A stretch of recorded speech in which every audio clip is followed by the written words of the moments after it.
that we have to go through that could create more of a hassle for us if we delay this project. And so I asked Mr. Peterson to come. The city of Ridgefield's here. The way it goes is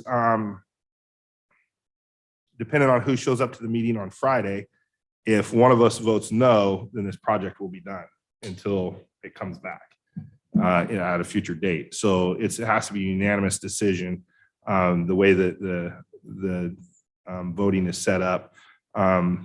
This is the future. This is the next 50 to 100 years.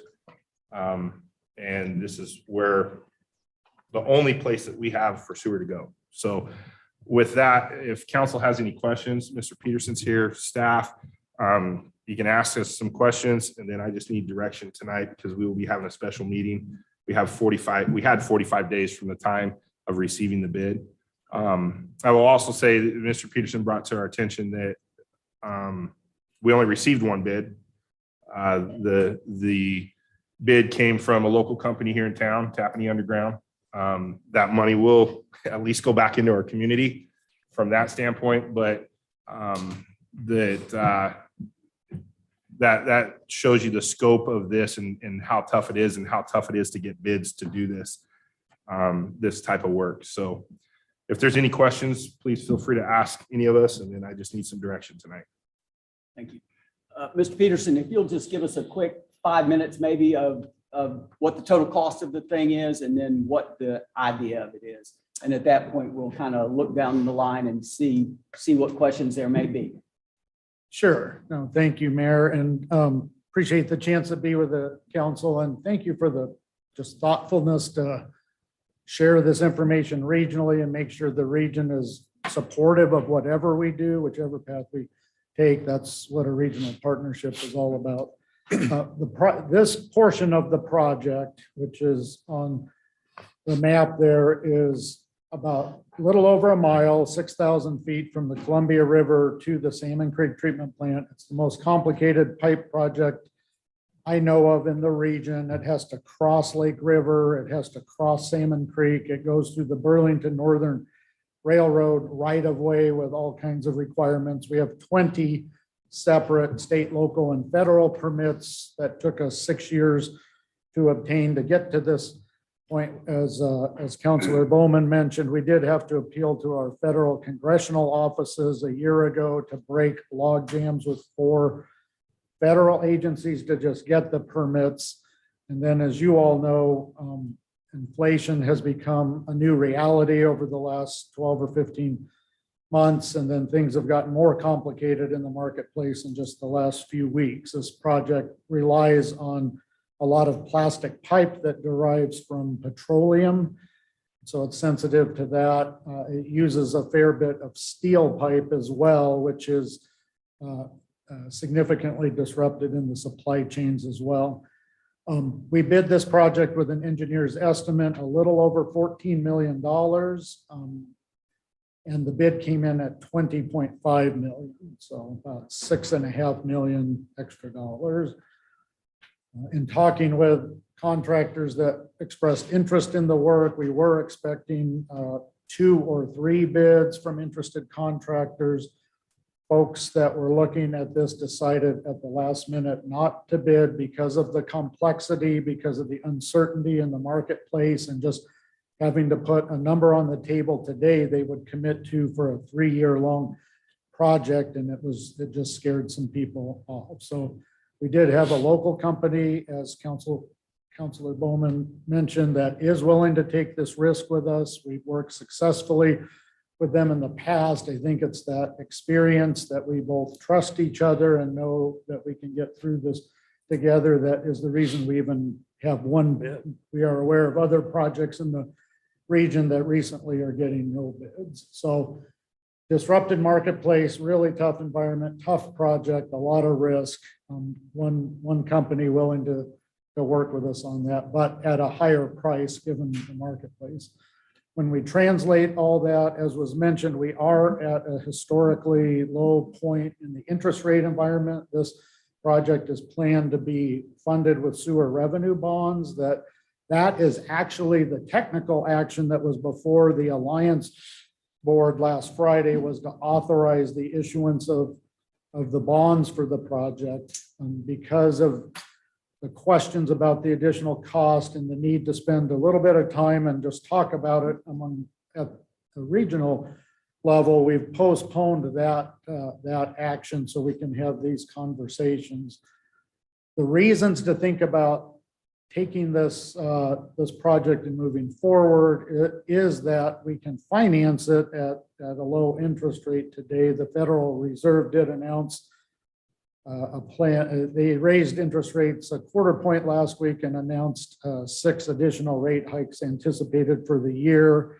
So really getting to the market quickly is important on the financing side. And then in talking with the other contractors looking at it, folks indicated that they weren't sure they could beat the price that we have. They actually recommended that we take the bid that we have and move forward. So that is the decision that's before us. Do we just realize the environment is a really tough one? We swallow hard. We work with a local company that we know we can work with, and we grab the low interest rates when they're available and we forge ahead. Or if we're just not comfortable, it's just too big of a lift. We do have 2 or 3 years of capacity in the system before we're at the tip top. Absolutely must have the capacity. We could pull back, issue a smaller bond amount, not finance this project now, and hope that the supply chains and the marketplace heals up over the next 2 or 3 years and come back into the market at that time. Interest rates will likely be higher, so we'd have to have a really big win on the construction costs at that point to make it a push or better than a push. So that's kind of the tough decision we're all wrestling with around the region right now, just trying to frame that up for you at the highest levels. And before we get to the questions, let me just kind of prod you for a few. It's 6,000 feet of length. What size is the pipe diameter? 48-inch diameter pipe, so 4-foot diameter pipe. It is all of our flow for the next 50 or 100 years goes through this pipe. And how far into the river does it go in? It goes about 500 feet offshore. Now, we bid and awarded and we're constructing the piece in the Columbia River up to Lower River Road right now. That was awarded a year ago. This additional piece is from Lower River Road back to the plant. Okay, so it's not going into the river. It's going to meet at the head there, we'll call Correct. it. Correct. As it goes into the river. Correct. Yeah, I will promise not to blind the police chief here, but the pipe in the river here, about 1,200 feet of pipe is under construction. And then this project starts at Lower River Road here, and it goes all the way back across Lake River, across Salmon Creek, across the railroad here. It would be nice to the police officer. And then into the treatment plant compound here. So this area in particular, where we're going through the railroad, meeting all their requirements, going under Salmon Creek, meeting all of the 20 permit requirements. This is a very difficult area. And then the river crossing as well. We've already talked to the contractor a bit. Our pricing for the overland portions through the 2 farms is not off by that much. It's really the risk and the materials and the water crossing at Lake River in this complicated area here where most of that additional money is. And then one other thing, Ms. Wilkerson, if I may. It's overland up until it goes underneath the railroad track, the river, and the creek. It's buried under the farm, 8-10 feet deep on the overland areas, and then it goes under Lake River and under Salmon Creek. So we have to excavate 10 or 15 feet below Lake River, below Salmon Creek, put a 4-foot pipe in, and then build the bottom of the riverbed back up. So it's a very sophisticated, challenging project to do. The railroad crossing, the railroad doesn't allow us to just put a pipe in their embankment. We have to first put in a very heavy walled 5-foot diameter steel casing 600 feet long. Imagine a big steel pipe, 600 feet long, that gives them a structural element in their railroad, and then our sewer pipe goes inside of that steel casing. So that's a very expensive and challenging construction element as well. And Ms. Walters, please. All right, so I just have a couple of questions. Will this project be sufficient for if we decided to do some future annexation to the west? The short answer is yes, I'm confident that it is. The work that went into this was 50 and longer year planning horizons, because we only have one chance to put this pipe in for the next 50 plus years. So it has a ton of capacity built into it for the future. Okay. And Battleground is buying a fairly sizable share of that with the project. So. Okay. And then also at the beginning of your presentation, you had mentioned that there was no additional fees or increased fees initially. How long before we might see some rate increases? So I guess a better explanation of that is that we've been working with the Alliance for quite a while. They had a projection, a 20-year plan that they shared with us that had the regional service charges. When they initially gave it to us, they were conservative in their estimates of their debt. And so they had built in a higher debt percentage. So the fact that the interest rates are low and the project came in higher, it's pretty close to their estimate. So we have that built into our rate plan. So there will be rate increases, but there's not going to be an additional rate increase for the extra cost of this project, if that makes sense. Okay, perfect. Thank you. And then my last question is, once this line is connected, will the county residents, how does that work as far as them paying rates once they get connected to sewer if they're not already? If they're like in the district service area, but on a Yes. septic system. Yes. So we have quite a few of those, about 1,500 or so just in our area. And we have a separate septic elimination program that we work with people on, and we bring sewer lines to their area. When they do connect to the system, they pay the same connection charge that a new development would pay, and that helps to partially underwrite those costs. And have there been many property owners that expressed interest in this- connecting to sewer In the or? septic elimination Mhm. program? Mhm. Yeah, and in particular areas, so for folks that don't know, and I don't think you have this problem in Battleground anywhere near like we do, but large portions of the former county urban area were built in the 60s, 70s, 80s, where there wasn't nearby sewer service. So we have these pockets where a regular suburban lot was built with a septic tank. And that works okay for that 25, 30 years until you need to move the drain field or something. And then there's not enough room on an urban lot to do that. So that's why our district has this program, and we monitor septic failures with Clark County Public Health, and we monitor water quality issues with the county's clean water program, and try to prioritize the dollars that we have for the biggest benefit areas. And so we're doing a project roughly every year or every other year based on the highest need areas. And we've been doing this since about 2008. So we have a few projects under our belt now, and our district board has offered a 30% discount on the connection charge. Once we go into a neighborhood and put the sewers in, we still don't require people to connect. That's a health department regulatory framework. So we're more about the carrot than the stick. And once we invest the capital, we want to try to get some customers connected. So if they do connect within the first year, the district gives them 30% off of the connection charges. So that has incentivized some folks to take advantage of the opportunity. But we're kind of on the long-term march there to slowly, carefully, and in the most needy areas, bring sewers into these subdivisions that were built a long time ago and try to invest that money wisely where folks want to connect to the sewer and need to connect to the sewer. And we continue to just kind of chug along in the background, making that happen over the long term. Thank you so much. I have 10 neighbors in my subdivision that are still on septic systems.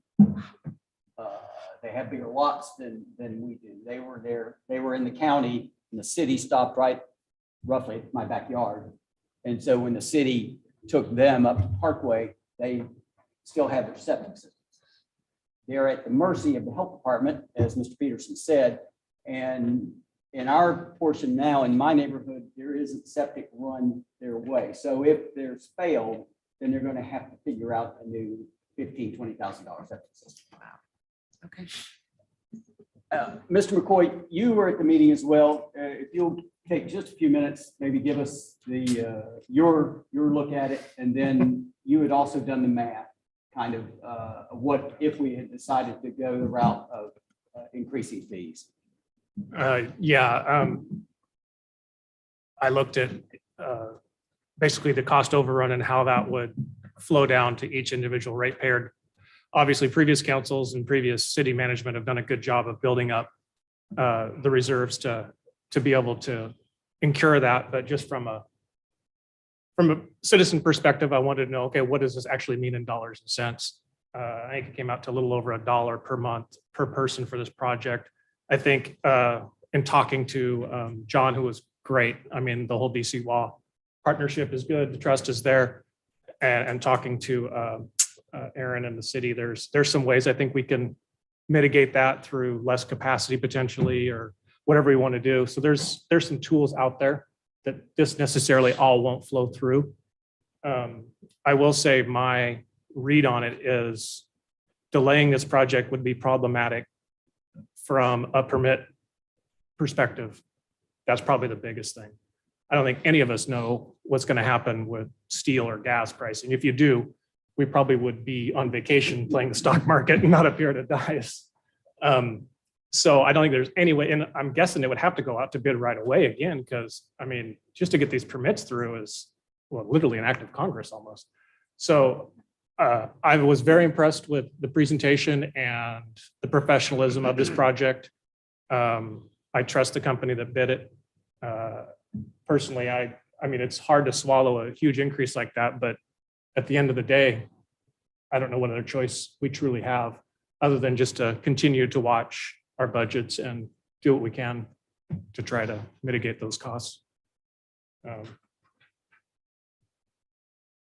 That's the ballgame. That's it from my perspective. I'm in support of it. Thank you, sir. Looking down to my right, any questions on the right? Seeing none. Let me make one quick statement, then we'll just kind of give you some guidance. And that is, since public meeting, this is the city planning for the future. So as we see the folks who are living in the city, and as they see neighborhoods popping up around them, and talk about the city's inability to see past yesterday, this is the city's ability to see past yesterday. As we've done with the water, and as Mark has told us, we're good with fresh water up until at least 2035. So 10 or 12 years, give or take.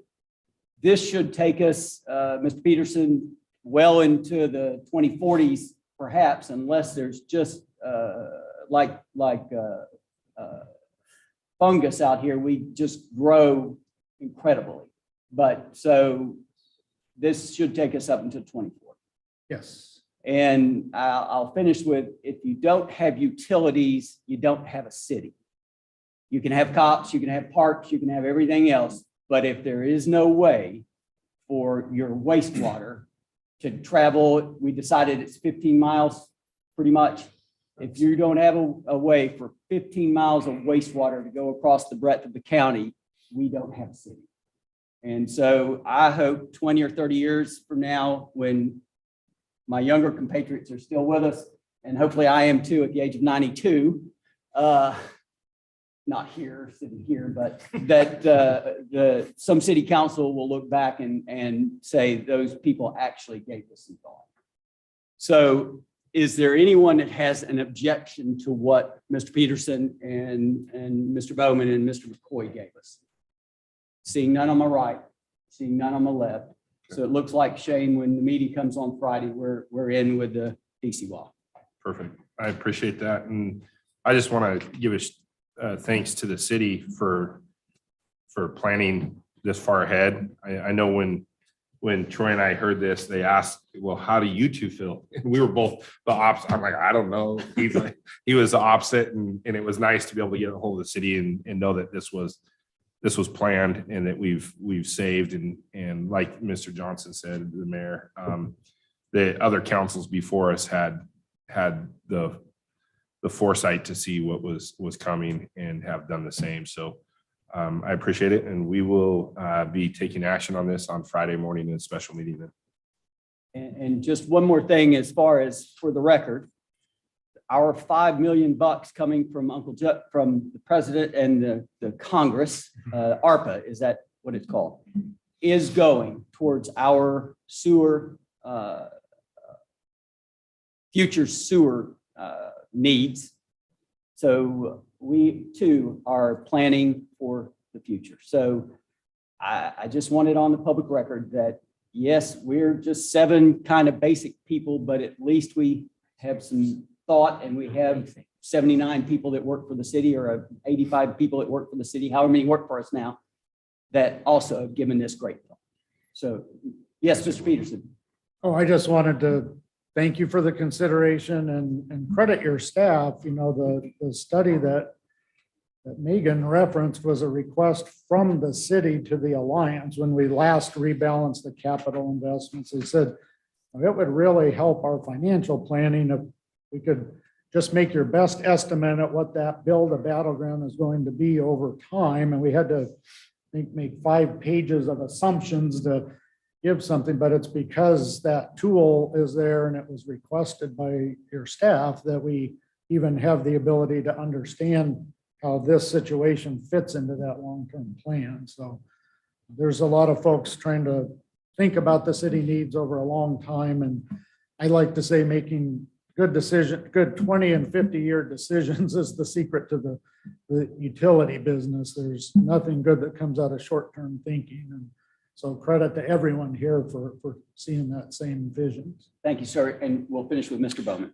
Council, just so you guys know too, I didn't say this, but over the next 20 years, we have a $250 million investment with the Alliance for the plant, of which we will be on the line for 84 million of that. So it's when you look at it that way, it's about $4 million a year that we have to be putting towards this. So, but the alternative is not very nice. So when you flush, you want it to leave. So thank you. We'll just ask our friends in Ridgefield, that's couch cushion money for them. They can just look under the couch cushions and they'll help us out. That's what friends are for. Okey doke, moving on. It looks like we're coming to you, Ms. Urban.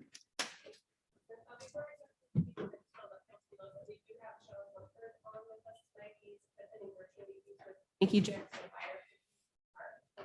Representative. Okay. And Thank so now I will turn it over to Chief Fort for a new employee introduction. Thank you, thank you, thank you. I get the honor and privilege of reintroducing you, someone that some of you may have seen before, Gail Truax. Oh, sure. We know Gail. Remember her? She's stepping into a new assignment with us, and I'll explain that in just a second, and you may already know. But learning some interesting, I wasn't here when she left, so I didn't know anything about her. I've heard about her through various sources, and she came highly recommended from all over the place, outside and inside the department, honestly. And I learned, she was born and raised in England. Maybe you knew that, maybe you didn't, but I didn't know that. So it's an interesting fact. But she moved here to the States and during her teenage years. and has been here virtually ever since, doing a variety of jobs. She became a relative expert in records, in our record system. She was a record supervisor here at Battleground in 2006 or 16. So for 10 years, she did that. And she then moved on to another records job, and where she gained even more expertise. So she is a real expert in public records and everything to do with records. However, the job she applied for was the assistant to the chief of police, and that's the job that she earned, and that I'm proud that she accepted our offer. And I'm just super excited to have her. She's in the first week, I think it's the beginning of her second week. She's just killing it. So exactly what you came with, exactly what was presented you to be, and I'm super thrilled to have you here, Gail Truax. Hello, good Hey evening there. to y'all. I am just thrilled to be back. So not only did we move back to Battleground, I'm just super excited to be working here again too. So ready to help all my coworkers, ready to serve the community and do what I can. So very, very happy though. Just on the yo-yo tour. You're Yes. out and back. A slight detour. Oh, So, okay. yeah, but very happy to be back. Well, it's a pleasure to have you back, Thank you. and we'll take the chief's word, and he's good for it, we know. So And you guys know where to find me. and you are as well. So it's a pleasure. Okay, thank you all. Yes, ma'am. Thank you, Chief. Yes, sir. Thank you.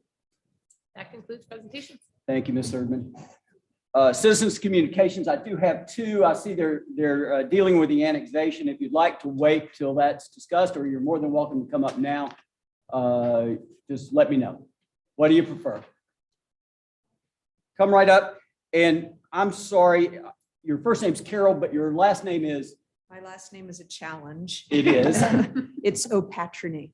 O'Patrony. Yep. Okay, I would have messed that up. So That's okay. welcome aboard. Thank you please. very much. So it's the annexation options presentation in the business agenda that prompted me to come before you this evening.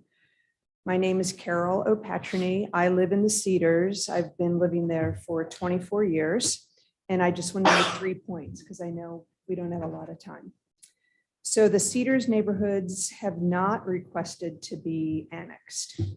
And the last time that annexation was discussed with neighbors in the Cedars, my clear recollection is that the decision made by the council was to not pursue annexation unless a neighborhood requested annexation.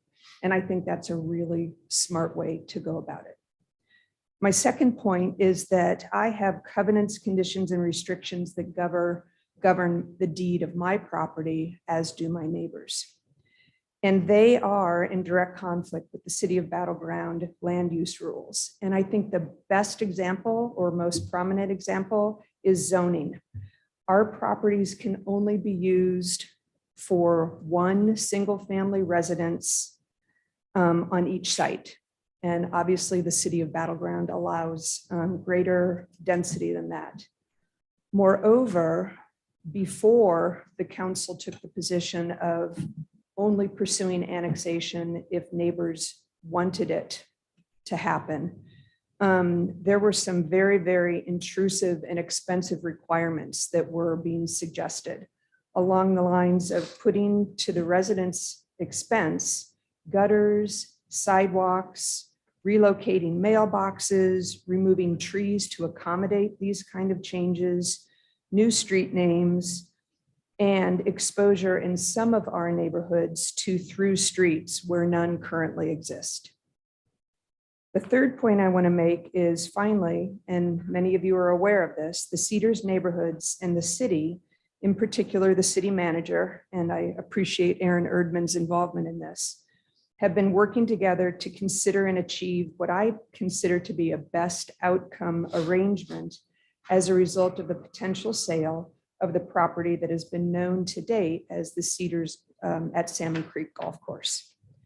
This effort currently involves, obviously, the golf course property owner, the county, but also the city and the Cedars neighborhoods.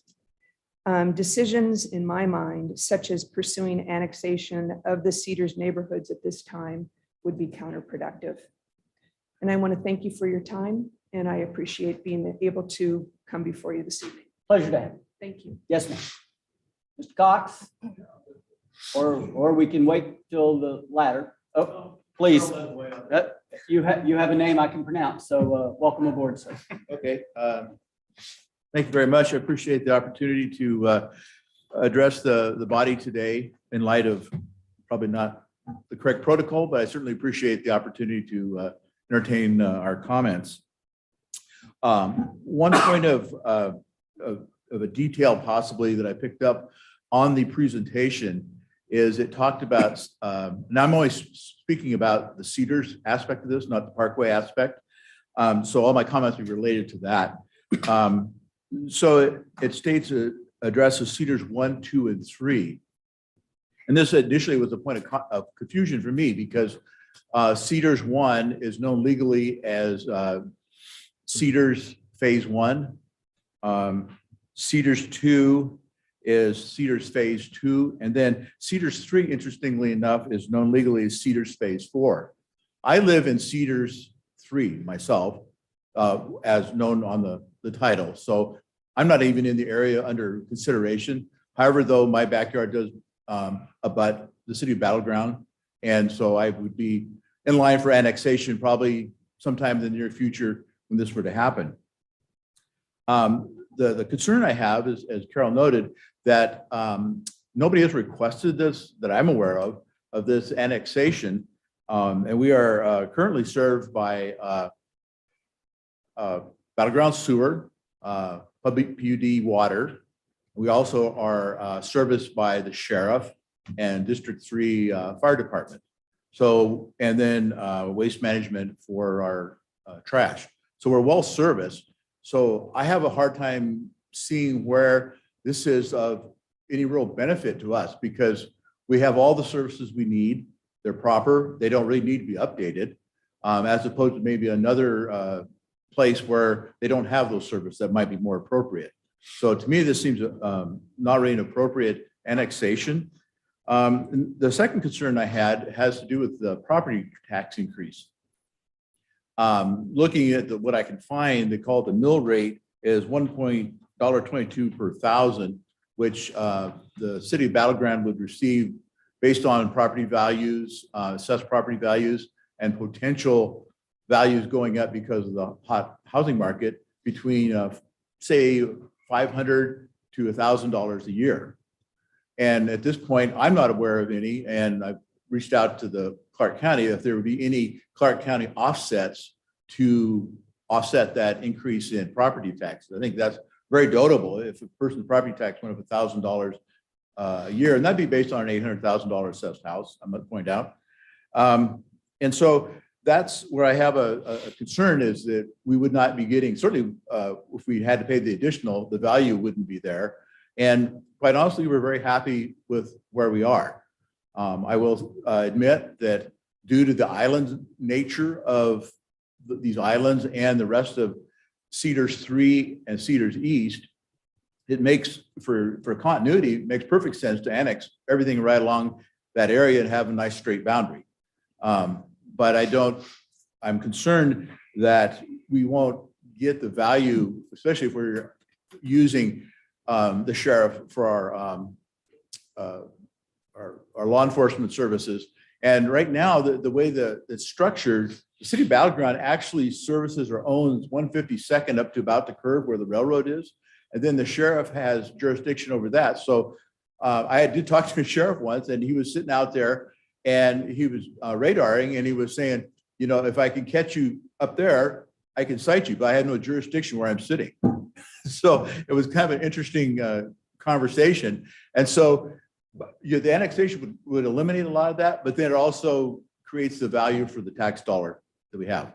Anyway, I thank you very much for your time tonight, and I look forward to listening to the presentation. Thank you. Pleasure to have you, sir. Anyone else before we move on? Seeing no one, we're going to move on. Moving to the consent agenda, does any council member believe that any item needs to be withdrawn? I'd like to make a motion to approve the consent agenda as presented. Thank you, sir. Second. Thank you, sir. All in favor? Aye. Any opposed? Hearing none. Moving on. Ms. Urban, we'll move on to the annexation. Okay. since we're there. Thank you, Mary Johnson. So at the council's request, staff has gathered some information regarding different annexation processes that can be used. RCW Chapter 35A.14 sets out the methods for code cities. Just one thing to note for those of you that are new, we do plan under GMA. We are considered a code city, so we can only annex territory within our urban growth boundary. I'll kind of go through quickly the different methods. There's two that I think will focus most of the attention on, but if you have questions on any of the others, just please let me know. So there's the election method, which is initiated by a 10% petition. So that has to be from the voters in the area that want to be annexed. There's also an election method initiated by resolution. So same concept, just initiated by the city council. There's the 60% petition annexation method, which is what we commonly use here in Battleground. The applicants can apply. They have to get 60% of the assessed value signatures for the boundary that council sets. And that's the practice we have utilized over the past several years. There is the annexation petition, alternate petition annexation method. And this was meant to fix some issues that were believed to have occurred with the 60% petition method. However, it was later found that that method was constitutional. So the annexation petitions under this method have to be signed by both the property owners and the voters. So you still have the 60% option and you have the alternative option. They didn't take that one out of the code. We have the annexation for municipal purposes. So a code city may by majority vote of the council or passage of an ordinance annex territory outside its limits, contiguous or non-contiguous for any municipal purpose, if this property is owned by the city.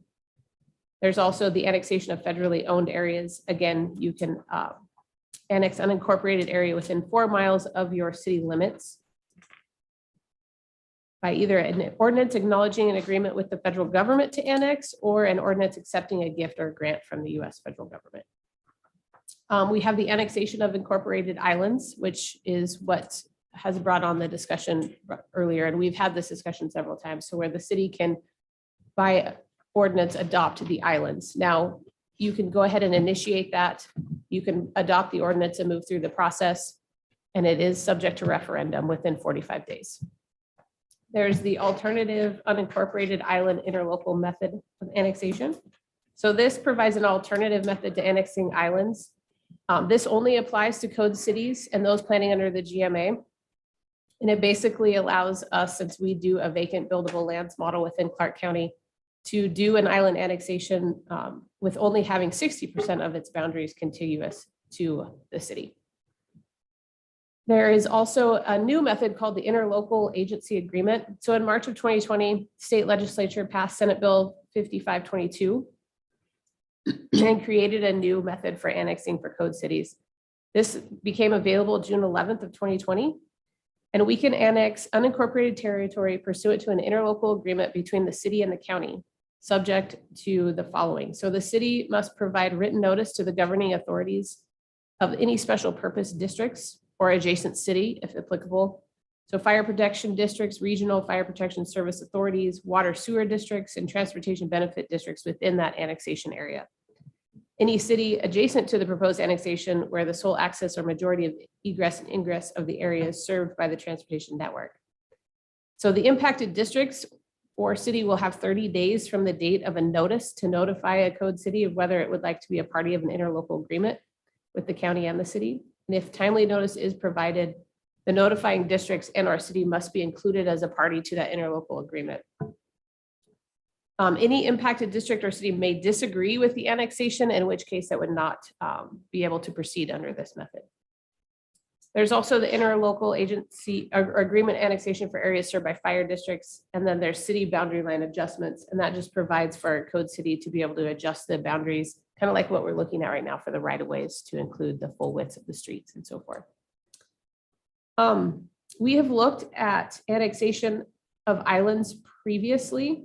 This has been discussed by council many times. So I will just kind of bring up this PowerPoint that we have seen before and show you where the islands are.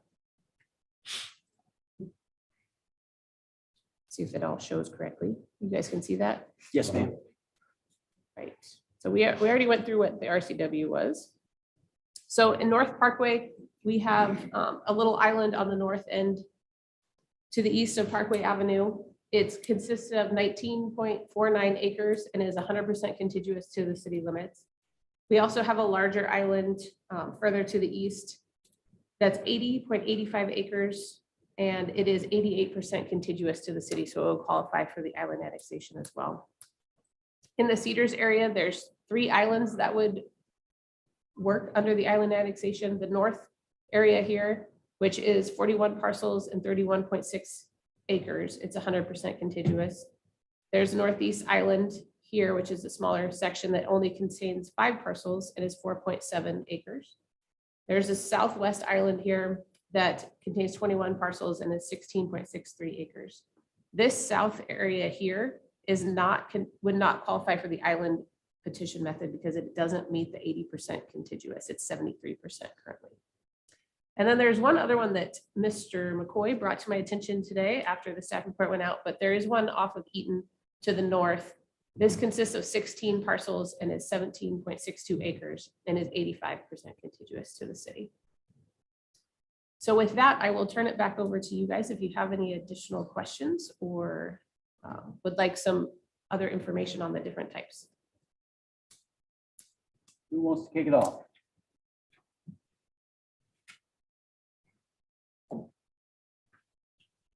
Ms. Walters, we'll start with you. I guess I'll kicking. start. Start kicking. All right, so if we decide on doing something tonight, if we decide on moving forward with one of these options, how does that work going forward? Will we have a public hearing? And how will the people affected by the annexation be notified? So this would, to initiate it, you guys would adopt a resolution that would describe the boundaries, state the number of voting residents in the area, and then set a date for that public hearing. Then we would conduct the public hearing. And then from there, you would move forward to adopt an ordinance for setting a finalized date for that annexation. So within that ordinance, you would set the zoning, you would accept the debt, and then set the date for the effective date. So Okay. you would have the resolution, a public hearing, and an ordinance. So my concern about this is the communication piece to the residents. Just setting a public hearing notice might not be enough in a situation like this when people are going to have property tax impacts and things like that. So if we do decide to go forward, I would like to this is a lot of properties to personally reach out to, but maybe send a letter to each one of the affected properties to let them know so that they can have the opportunity to come in and speak to us. That's all I have. Thank you. Thank you. From Zoom land, we've got a note, Aaron, they can't hear you. So if you'll speak up just a bit from out there in Zoom land. Okay. Moving on to Mr. McCoy, sir. Yeah, I just had some questions. If possible, I'd like some clarification on some of the questions that were brought up. My understanding is that a typical person would see their millage rate go down under annexation. Is that correct? Yes, I'll let our. That's correct. While there's a county tax under the millage rate for property taxes within the city of Battleground, that's for roads and criminal justice and mental health. There is a general fund millage that goes to the county. So what you're paying for with that when you're in the county is the sheriff's department and their general fund. Whereas with the city, you're only paying a portion to their road fund as well as their special programs. So there is a decrease in property tax and offset. And then along with that, and I didn't think of these, so I appreciate the citizens' comments for bringing these questions up so that I can get clarification as well. The grandfathering of zoning and grandfathering, say, of the CC&Rs. So somebody has a house with no gutters. Does annexing in require them then to put gutters, whatever the case may be in that situation? So depending on the topic, usually when you're annexed, you're grandfathered in. So this comes up a lot of times with like livestock or animals on property. They're grandfathered to have those. That would be the same for any building requirement. We wouldn't go out and put higher standards on the buildings as they exist. The only time they would have to come into compliance is if they applied for a residential remodel or addition and so forth. If they're improving the property, they'd have to bring it up to city Right. code. Other than that, whatever they had, they could keep, for lack of better phrase. Yes, and in regards to the covenants and the HOAs, the city doesn't enforce those now, whether they are existing within the city or outside. So that's up to the homeowners association to enforce those. So we will grant permits based on our code, but if the HOA has a higher standard, that's up to them to enforce that. And this may be more of a question for the chief, but say somebody in Cedars who is paying Clark County taxes, is surrounded by the city, calls 911. They're not paying for battleground police. But I'm guessing, especially with the current finances of the county, whether it's mismanagement of funds or not being able to hire police officers, I don't know which it is that the county's having an issue with. It really doesn't matter in this case. Basically, our officers are getting called out on our citizens' dime. And those people are not, there's no mechanism for us to recoup those costs, as I'm aware of. Is that correct? That's correct. We have mutual aid agreements with everyone in Clark County. So, but we don't recoup the costs for that. Okay, that's all I had. Thank you, Mr. Mayor. And I'll add to that, Cressa doesn't know Mr. Cox is connected to the city. Cressa has no idea where Mr. Cox is. They see battleground, they send the battleground cop. So they don't know that Mr. McCoy, who lives in the city next to Mr. Cox. So what you're, so they just dispatch based on address. They don't just- look at tax. No, they don't have time to look at the GIS. Yeah, they know the jurisdiction. Well, based on but that. if Mr. Cox calls, they Don't they They dispatch? would look at the jurisdiction and dispatch. and it. dispatch the closest. They would dispatch the jurisdiction which they're in, but depending on availability, battleground might be the Yeah, first so to show up. on the two sheriff's deputies who work nights here in North County, the chances of one of them being in battleground, I would think is pretty slim, but we'll move on. Mr. Cortez, you're next, sir. Thank you, Mr. Mayor. Yes, sir. As one of the senior members here on council, can't believe I can actually say that I think you are. now. It's my third term here, 4 term on the planning commission. And this issue has come up so many times. And I feel obligated to kind of speak more freely now, but whenever we're talking about annexation, and particularly whenever we're talking about Cedars, it's astounding the disinformation campaign that gets put out there. Just absolutely astounding. First and foremost, we are simply not targeting the Cedars for annexation. We simply asked the city manager, because we were looking at donuts within the city in terms of what are these donuts that we could take a look at possibly annexation. So this was not a targeted of Cedars. This was a looking at what are the donuts that we can annex, or we can take a look at annexing, having that conversation. And this is what our staff brought to us. So again, this is not a target of Cedars. Secondly, Mr. McCoy asked some excellent questions. When it comes to misinformation, again, when you get annexed into us, your property taxes will drop. That's a fact. Okay. You are most likely in Fire District 3, which Fire District 3 services battleground. Okay. If there is Mr. Cox, I totally respect you. I appreciate your public testimony, but trust me, the sheriff's officer out there, if he told you that he can't go inside the city limits of battleground because it's not his jurisdiction, that's baloney. He can go anywhere inside the whole county and make an arrest. And so our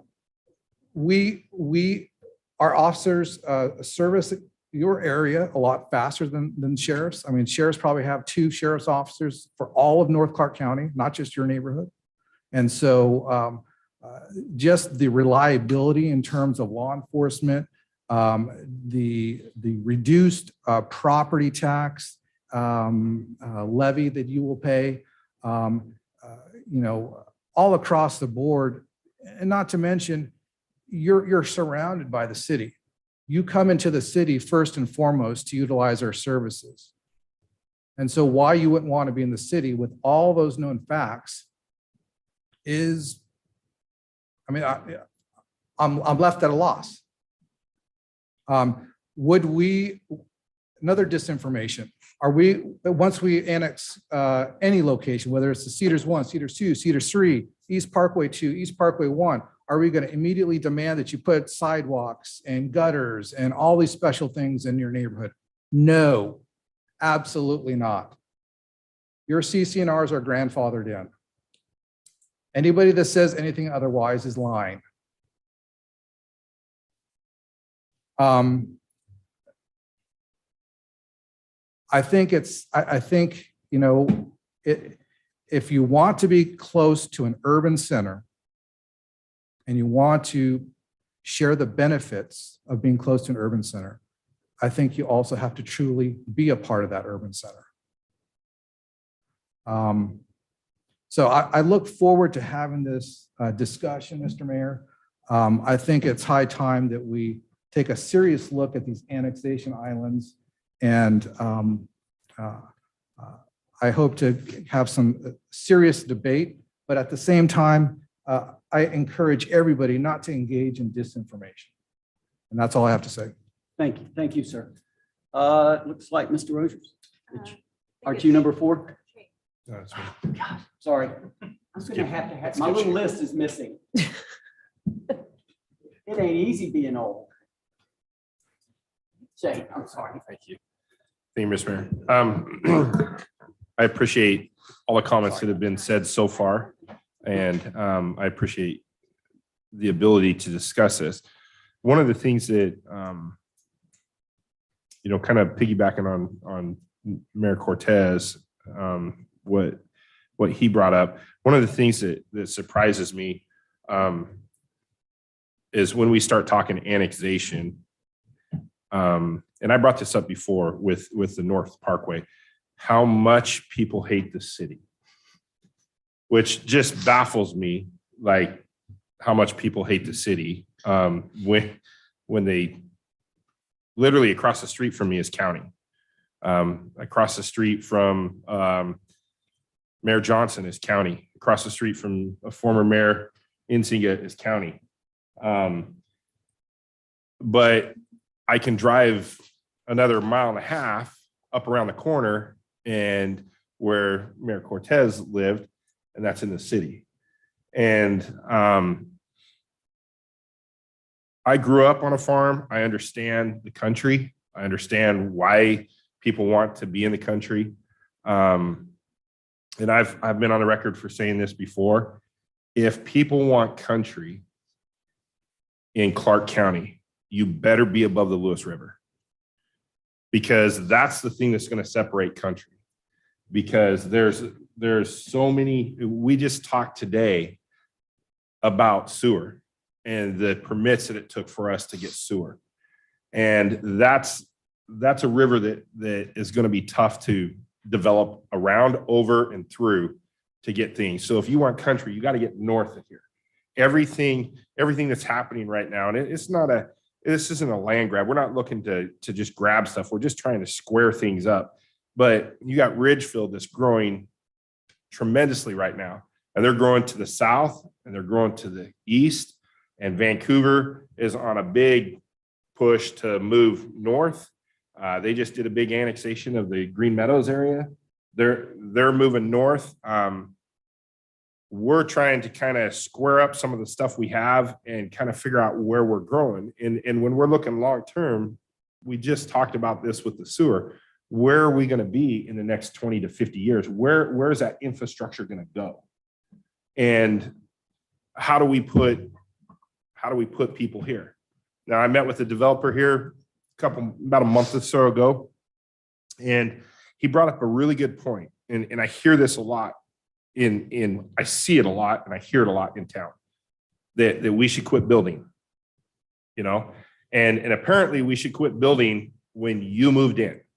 After you moved in, that's when enough was enough. That we don't need any more people.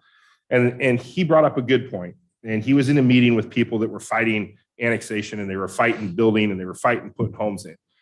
And I never thought of it this way, but it was really good. And he said, he asked this gentleman, he said, "Do you have any kids?" And the gentleman said, "Yeah, I have 3. So do you have any grandkids?" And the gentleman said, "Yeah, I have 4. And he says, "You seem like you're the problem, not me." Because if people want to move here, that means that we have a good community they want to be in. I want my kids to move back here. I want them to be around me. The older we get, the more we want family around, right? And the only way to do that is to add more land and to develop more land. And especially on the North Parkway, I'm not going to really get into the Cedars. I was not on council. I was here in these meetings in the first annexation when we annexed the golf course. And there was a lot of people here that were not wanting to be brought in. But the North Parkway one is completely surrounded by city. And and the thing that's interesting is we have had multiple people come in and now ask for annexation when they want to sell. When they want to sell, they want to develop their property and they want to get the maximum they can out of it. And by doing that, they need to come into the city. And so we just had an annexation last meeting that was that way. That were people that probably came in when we annexed some of the other stuff on North Parkway and said that the city's the worst thing ever. Until they're ready to sell, then the city's the best thing ever. And so that's what we're looking at is how do we square some of this stuff up? How do we make it, a little bit better for our citizens? Because I do agree, I've done probably close to 100 ride-alongs with our police officers, and I know where they go, and I know the places they respond to, and it makes me not nervous. It makes me upset that the county's doing what they're doing with their police officers, because as we sit here and put more police officers on, and the county is taking more police officers away, that's not fair to us. That's not fair to our citizens that are paying for it, because we are the center out here in North County, and we will respond. If there is a situation at a house in Cedars, we will respond to it. And we'll be there until the county gets there. And if the county can't get there, we'll be the ones that are there. So I think that it's the right thing to do. I think we need to look at this stuff. We need to try and square up some of this stuff. The one thing that I did have a question about, though, for you, Ms. Erdman, is in the annexation process, it says under annexation for municipal purposes. This isn't on we didn't have this little island, the Durkee property. Can we annex the Durkee property while we're doing this? Because for municipal purposes for future park. Yeah, it looks like if it's just within, I think it said, let me find that one. Wasn't it 4 miles, 4 miles, and it's owned by the city. Yeah. So that's something I would like to look at also, if we could throw that in there. I don't know if that screws things up based on how we're doing, how we would be doing annexation, if we'd be doing 2 separate type of annexations. So it'd be 2 separate types. If that would mess things up now, but that may be something that we want to look at in the future, because I know that's one of the things that we've always said, well, it's not even in the city, but could we annex that in and bring it into the city? I don't know that it matters, but it matters to me. So thank you, Mr. Mayor. Yes, sir. Okay, now that I have my list, Ms. Davis, please. Thank you, Yes, Mayor. A few things that come to my mind, and in addition to what's been said, is a lot of talk is brought up about the police department and the calls. And I'd be kind of curious to see in so many years, what was the amount of calls? Is this even a valid point to say, well, you're using our tax dollars for the police department? Is it really even on the chart for discussing that? That's one thing that I kind of rings a bell with me, is how many calls have we done for the county going in there? The other thing is, I don't think it's really a hate situation. I know the word hate has been brought up. I think these property owners who have come tonight and in the past, they like living in the county. They moved in when it was the county. And I feel that they don't necessarily hate being part of the city. It's just that that is not what they moved in for. And as far as moving north, if you don't want to live in the city, you know, I take exception to, because these people have been here for quite some time as a county. And I don't know if it's just, if these people come out and they say they are opposed in great numbers, that was said earlier, prior to me being here, I think we need to listen to that very carefully. These are the people who have lived here long. They like the situation. And that being said, if this moves forward, I agree with Councilmember Walters that there needs to be some sort of information that is sent out in a proper manner, so these property owners all are made aware of what could impact them. So that's all I have right now. Thank you. Okay, it's your turn now. All right. So I just wanted to say that I'm not really interested in annexing in people that don't want to be a part of the city. I'm curious to know if there's a way, if we went out to people, if I know this is just going to make it even worse, but bring in people that want to be a part of the city. So I just have a really hard time forcing people to be in the city if they don't want to be a part of the city. I'd rather have people that want to be here. So that's all I had to say. Thank you. Thank you. And before we roll through, let me do, and then we'll roll back through. I took the time on North Parkway. Shane mentioned I'm 2 blocks from the county. Shane's 1 block from the county. Former Mayor Enziga is the width of Parkway from the county.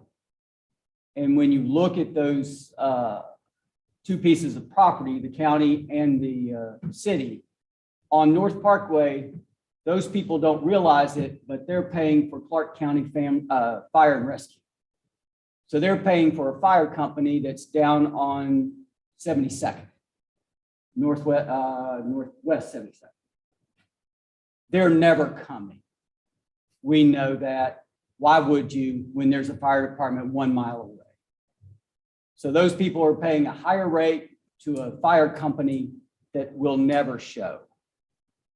They also know that the sheriff will never show. 2 blocks from my house, 1 block from his house. The sheriff is not coming up North Parkway by the Catholic Church to come to the rescue. He ain't coming. They also, most people don't realize, get better ambulance service because the city has taken the time, along with the other cities, to negotiate faster ambulance response times.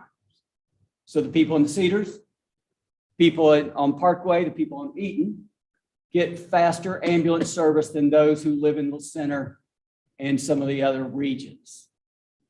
So there is a benefit to us. A good portion of those people are living under our benefit. And when you look at across from Mr. Enziga, there's roughly about $120, $130 worth of difference in taxes from the city across North Parkway to the county. So I don't know if $100 makes a difference to those people or not. I have no idea. I would imagine it does. It would to me.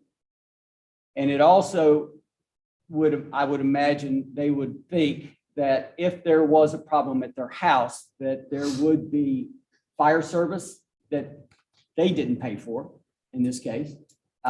You folks in the Cedars should actually bring that up to Fire District 3, that you're paying for people who aren't paying.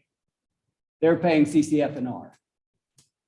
I brought it up to them and they told me they didn't care. So you can bring that up with the commissioners over there.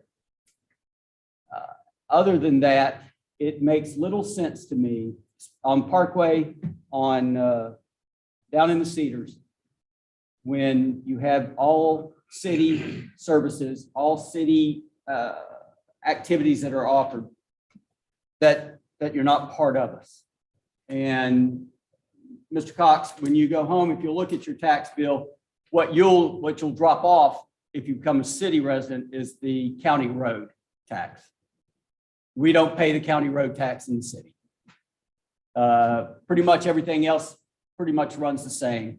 We do pay the same 92 cents per thousand that you pay for county services, but we don't pay county road tax. And there's 3 of them. And so that's where the break would be for you, sir, and for the folks who may come into the city. That would be the break. So you would either break even or you would be a bit better in the long run. And we'll move back now. Why don't we just start, Ms. Walters, and then we'll just move down. Okay. I think Mayor Johnson has a lot of really good points about the service levels and things like that. I think what may be useful is if we put some information, an information packet out as to what the benefits would be, and instead of allowing this, possible misinformation campaign to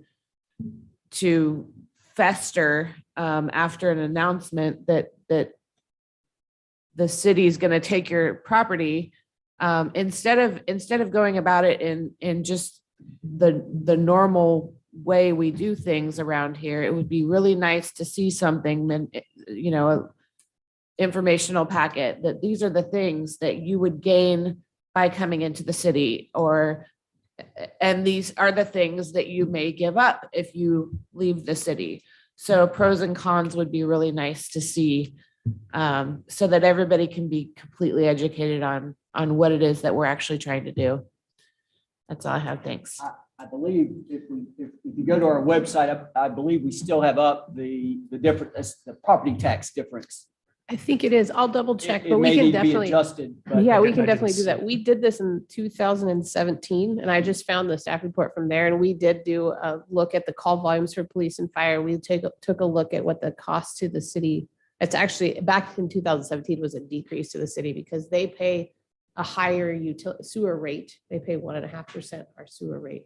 So we would lose more money actually than gain by bringing them into the district. For Cedars, Only for. for Cedars, Yes, just for the Cedars Yeah. area. because they're on But- our street. Yeah, but we have done that in the past, so we could definitely update those numbers, and it may be worth, sending them out to the properties that are within those areas, or maybe hosting a virtual That's open house or something. Kind of what I was envisioning, something that, when we send out the notice for the public notice, that we include that in there as a piece of information. Thank you. Mr. Boy, I'm just going to work my Oh, way down. yeah, I wanted to echo quite a few of the sentiments, but I would agree with Councilmember Davis that I would like to see those numbers, because truly my concern is, we're here to represent and protect the taxpayers of Battleground. And if we're not serving them, then who are we serving? So I don't want, to give somebody services that they're not paying for doesn't seem right. It doesn't seem like something we should be doing or something we should be for. Additionally, I'm not interested in cutting islands in half. So if we either do an island or we don't, I don't want to piecemeal this at all. That's it. Thank you, Mr. Mayor. Yes, sir. Thank you, Mr. Mayor. I don't disagree with Mr. McCoy and Ms. Davis. The challenge is when we have interlocal agreements is if we're going to do it that way, we probably need to do it the other way too, and see how many times the county has covered something for us, or Clark County Fire and Rescue has come into the city to do it. So it's tough to do that from that standpoint. Because we have these interlocal agreements and it's supposed to be a partnership. We can always show, hey, this is what we've done, but we would never show this is what they've done too, though, right? And so I hate to go that route where we're trying to say that that's the reason why. That's just me. I don't have a problem either way. But the one thing, and I agree with Ms. Walters 100% on on our ability to reach out to people. But the challenge is I think, I won't say most of us on council are here because we distrusted the government. But most people run for office because they hate the government. They think the government isn't honest. And then they become the government. And we want you to believe that we're honest in what we're saying. And everyone says, no, it's not right. Because even our own citizens say we have the most expensive water in the United States, probably, if not, Southwest Washington. And we have put out so many times how expensive our water is, how expensive our sewer is. And they will always say that we're lying to them. And so it can be a battle trying to get the information out and say, no, this is true. This is what it really is. And they'll tell us, no, it's not. And I remember that with the North Parkway annexation. I mean, we were sitting in here and it was the ones that are over off of Grace that were really adamant that, about all this stuff, like Mr. Cortez was saying, and it was all misinformation that we know to be misinformation, but to them it was not. To them, it was 100% the truth because somebody told them that and they believed them more than they believed us.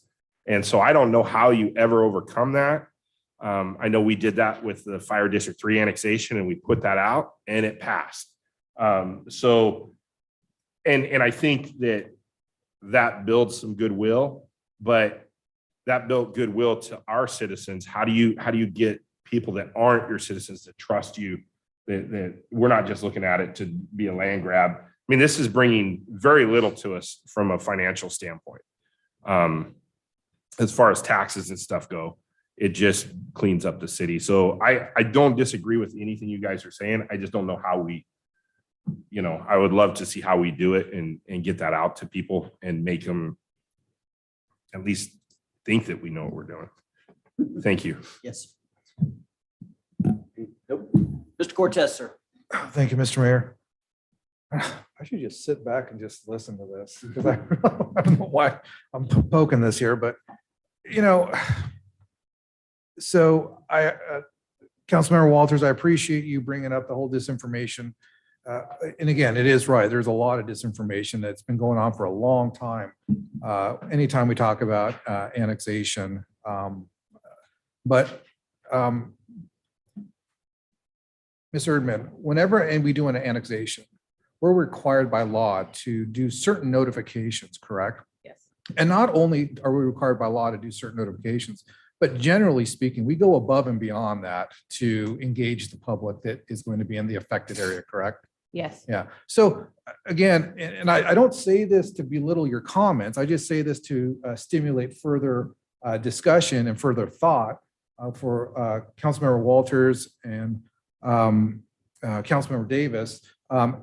We're not going to reach out to the public because we say we should reach out to the public. We're reaching out to the public because it's required by law.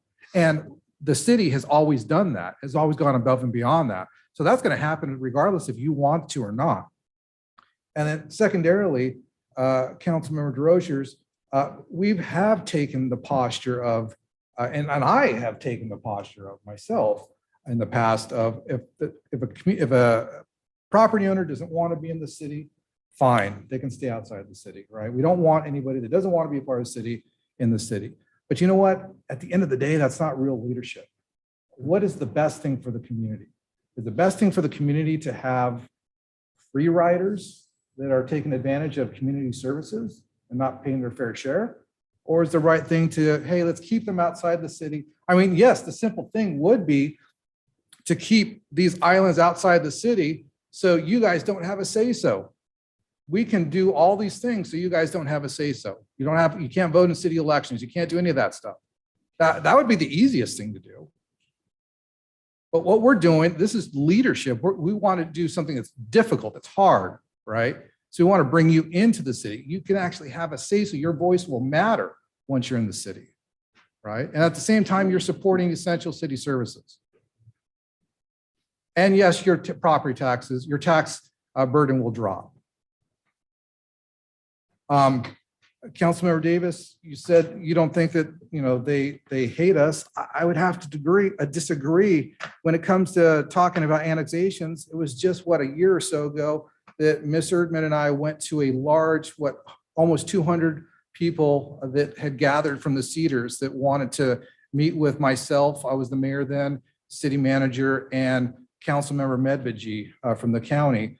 And out of those roughly 200 people that were in that room, I'd say about half of them were upset and legitimately said they hated the city. They actually said those words, "I hate the city of Battleground." They didn't insinuate, they didn't infer. They said, "I hate the city of Battleground." Then the other half was begging us to buy their golf course. I'm like, what? Which is it? Again, this is about providing leadership. What is the best thing for our community moving forward? Not what's the easiest, but what's the best thing moving forward? Thank you very much, Mr. Mayor. Yes, sir.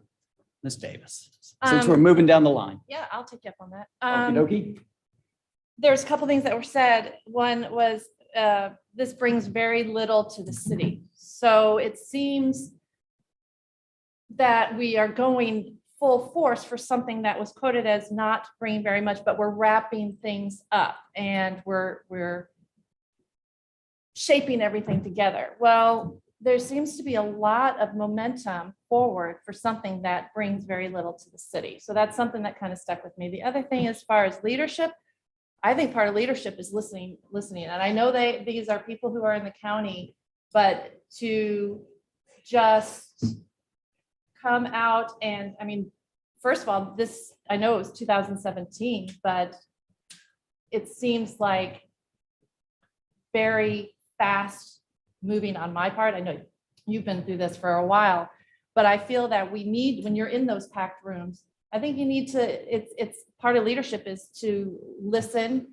maybe explain more. And as far as notifications by law, whatever, the continuing transparency is what we owe the people that we're trying to annex and our own citizens. So I understand maybe there's a frustration level, but the transparency, the continued more information, you don't give up, you try different avenues, you try multiple avenues, because that's also our job. I know we get frustrated, but bottom line is we need to make everything crystal clear, and they'll hopefully more people will understand. My biggest thing right now, and I listen to everything, is I have a real problem of saying to these people, you come out in droves and said no, and we don't care if we know better. We're showing leadership because we want to shake things up. So that's all I've got to say about that. Thank you. Yes, ma'am. And Mr. Rogers will come back. Yes, ma'am, please. So I just have a question. The people that are not part of the city that we're looking to annex in, they've been referred to as freeloaders. I'm curious, is there a way for us to determine how much tax revenue they bring into the city through sales tax? They're not actually freeloading, right? Don't they come into our city and pay sales tax and generate revenue for us? We're unable to come up with that sort of dollar amount. Right, but you it's can a- break People that would out. shop online versus not. But it's a so thing, dependent right? upon customer. They're not Like, freeloading, they're contributing to our community, if they whether it came to be, the city and shopped, yes. right, which most people that live near the city, we've already discussed, they're coming into the city. So I just wanted to make clarification because I just didn't feel that it was fair to call people that aren't part of the city freeloaders. They are contributing in one way or another. So thank you. Yes, ma'am. And then in 2017, what was it the guy said, let me off on the train? What was, you remember the guy I'm on? on the train. We annexed him in, and I was off the train, but now I'm on the train because he wanted to subdivide his property. That's right. Yeah, he sat there for 2 or 3 meetings telling us, he wanted off the train until he realized, oh my God, the train is the Golden Goose train. And now I want on the train. And that by very definition is freeloading. And so that's, and I think he was a county employee at that point. Yeah, nice guy. But yeah, I won't ever forget him as he kept telling us, off the train. Okay, I'm on the train. Well, okay, so that sets this out. Let's, everyone think about this. We'll put it in at a later date to see how everyone feels about this. And at that point, we'll continue on. Fair enough? Do you want this to come back as a business item or just kind of? Let's come back on a business item. How about the second meeting in May?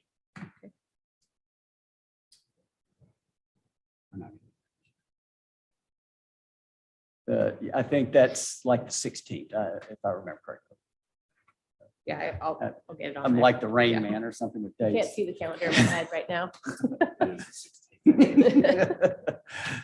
So thank you all. And we're moving on to the Mark, I believe it's your turn, buddy, with the Clark Public Utilities Water Service Boundary Adjustment. Good evening, council. Give me 1 second. Let me pull up Yes, the sir. map. Please.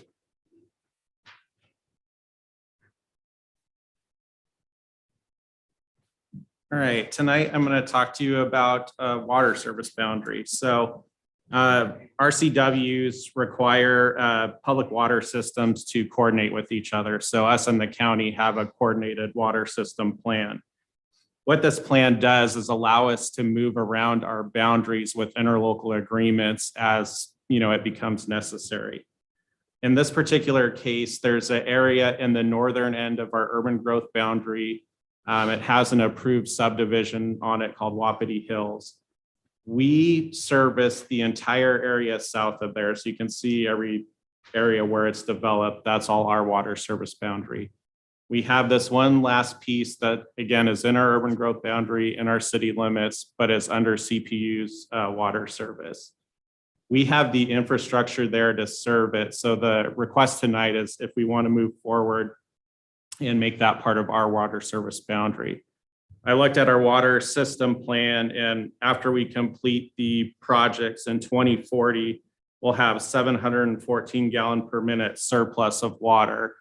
This subdivision plus the remaining couple lots that are left there, I think max will be about 175 lots, which I equate to about 39 gallons per minute. So well under the surplus that we have available to us.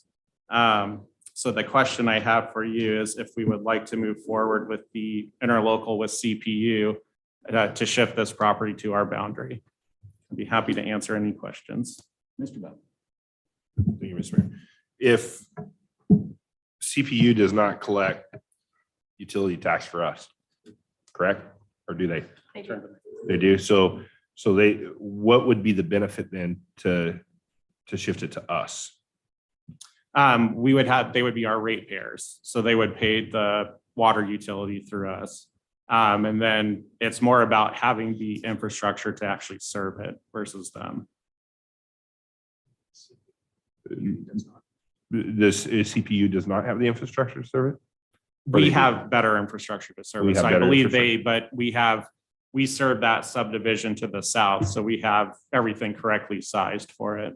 Okay, because the only reason I'm asking is like, I mean, we know in the future, we're gonna have some type of partnership with CPU. If not, they provide all our water. I don't know. I don't know where that's gonna be. I don't know if I'll be around. But if that's the future, is there a reason, is there a reason why you would like to have this versus leaving it with them? Yeah, I think from my perspective, it's just the ability to serve it. If, ultimately it all becomes one, it's going to integrate anyway. So since we have the infrastructure there and it looks like we have the water to serve it, it makes sense. Okay, and I'm fine with that. Yes, ma'am. Where is this located? I can't figure it out. Northwest 25th. It used to be the employment campus that they rezoned. Okay, thank you. Yeah, so that's 503 kind of off on the left side, and then the bigger street just to the south is 25th. Okay, thank you. So all of that being built to city standards, it's roughly 6 blocks from my house. And I've walked it quite regularly. So the water connection is down on Northwest 25th, down towards the highway. Yeah, so the subdivision to the south has all the water lines already built in it. I think it's under construction now, so we'll have all the lines in it. And if they become our customers, don't we charge anyone that's not our customers half more for our water? They're in the city Like the limits. sewer? But they're in the city. They're in the they're city limits, so they were Okay, just- so they yeah. wouldn't change, it wouldn't No. change any of their bill. No, so we serve them with sewer. It's our roads, our storm system, everything's ours except for the water currently. Yeah, so we send them a bill. They would get two bills otherwise, get a PUD bill and then they Correct. would get a sewer bill from us. Yeah. Stormwater. Any questions of Mark any further? Seeing no one, does anyone have any? Yes, sir. I got one more question on that. And this doesn't have to do with this, but if they're outside the city, we charge them more for Yeah, I believe it's 1.5. 1.5. 1.5. Is that capped through state statute? I think that's just on our rate schedule. That's just whatever we want to charge. So if we wanted to charge people 10% that lived outside, or 150% more, 200% more. Somewhere in the top of my head, I feel like there's a I'm sure there's fairness a max or, somewhere. yeah. I'm sure there's a max, but the 1.5, I think was chosen before you and I Yeah. and Adrian got. Yeah, it's been in place forever. Okay. But these are all on anything inside the city would pay our city rate on. Correct. Thank you. Do we need a motion? Nope, hang on. Mr. McCoy. My question would be, if, say we decide not to go forward with this, and we're gonna ask the PUD, is it PUD? PUD to service it, would there be more disruption to roads because it'd have to run farther?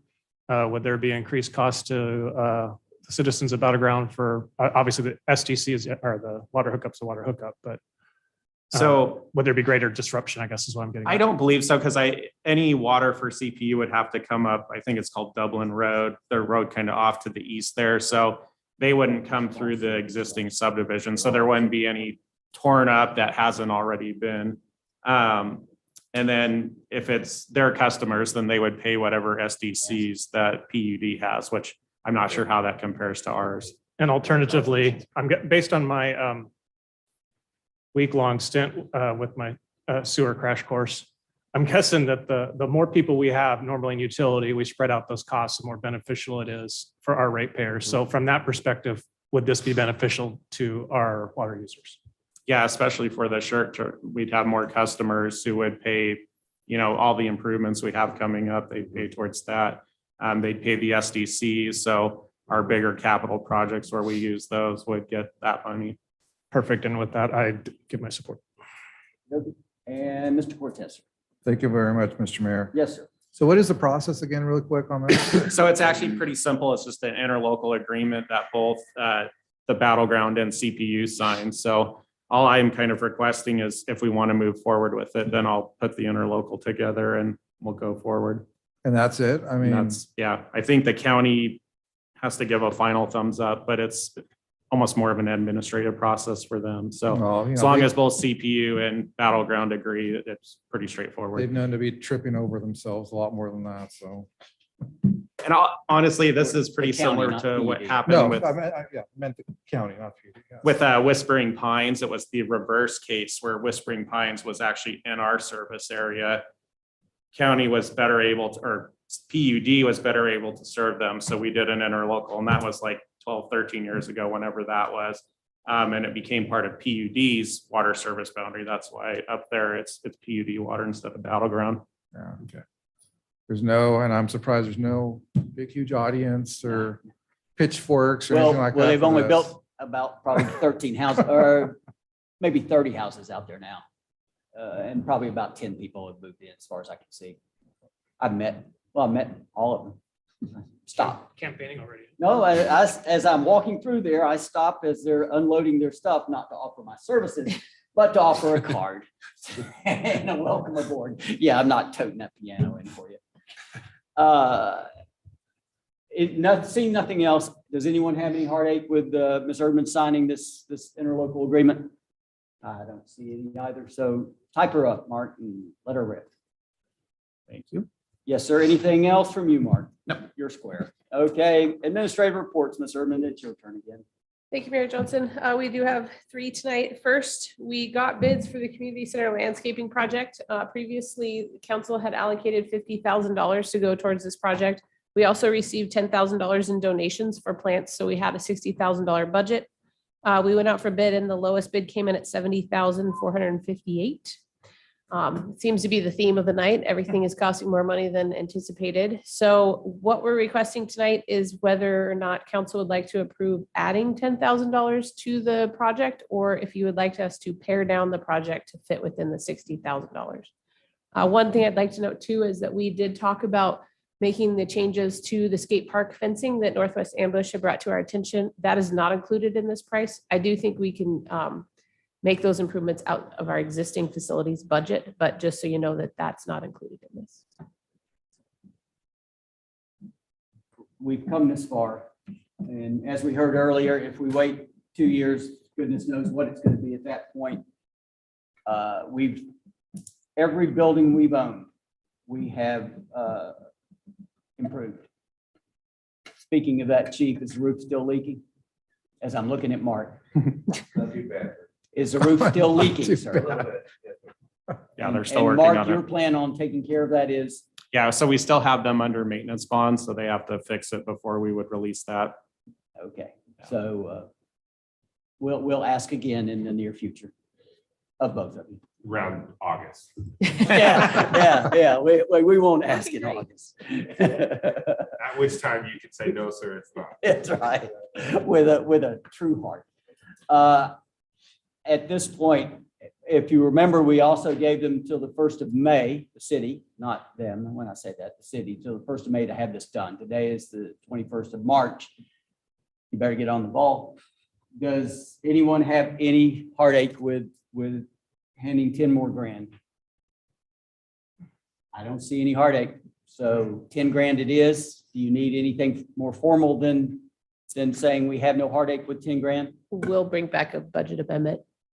But we can move forward Correct. with the existing bids, and then we'll come back at a later date with the budget amendment. The 1st of May always comes after the 30th of April. Matter of fact, speaking of that, I believe the 2nd of May is our council meeting, is a Monday, I believe. Maybe the 6 tour for a study session, maybe the 6 o'clock meeting will be to see all the new landscaping.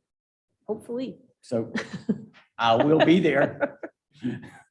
Hopefully we'll be there. Now, whether hopefully or not works out, we'll have to see that. But yeah, so let's go ahead and set that up for the first meeting in May. We'll meet there for the study session. I have a quick question. Yes, ma'am, please. So the skate park, I know we're not really talking about the skate park fence, but I don't know if you noticed that there has been another hole cut in the fence. We went by there yesterday and it's cut, there's a hole cut and it's torn back on the Grace, we're over by the side where Grace is at. How often are we doing that? How often are we fixing those kind of things?